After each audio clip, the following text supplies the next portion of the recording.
23 май дар доираи сафари давлатии асосгузори сулҳу ваҳдати миллӣ пешвои миллат президенти ҷумҳурии Тоҷикистон муҳтарам Эмомалӣ Раҳмон дар ҷумҳурии Озарбойҷон дар шаҳри Боку музокироти сатҳи олии ду кишвар баргузор гардид. Маросими истиқболи расмии меҳмони олимақом президенти ҷумҳурии Тоҷикистон дар назди қасри Загулба баргузор шуд.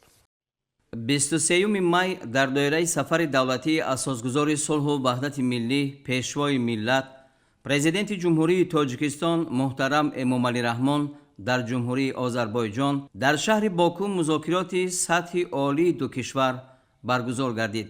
маросими истиқболи расмии меҳмони олимақом президенти ҷумҳурии Тоҷикистон дар назди қасри Загулба баргузор шуд.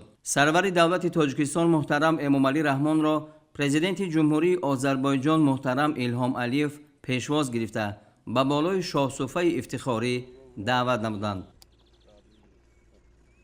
Qaravul, faragat! Soldan qarşılamaq üçün. Qaravula! Ol!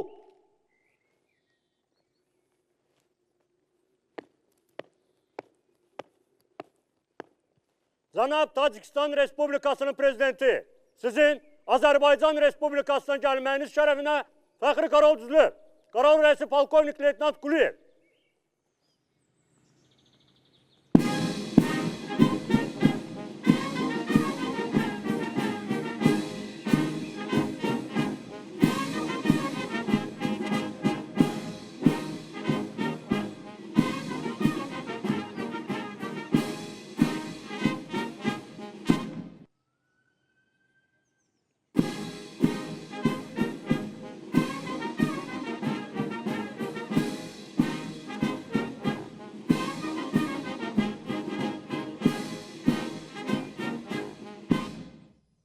Salam asker.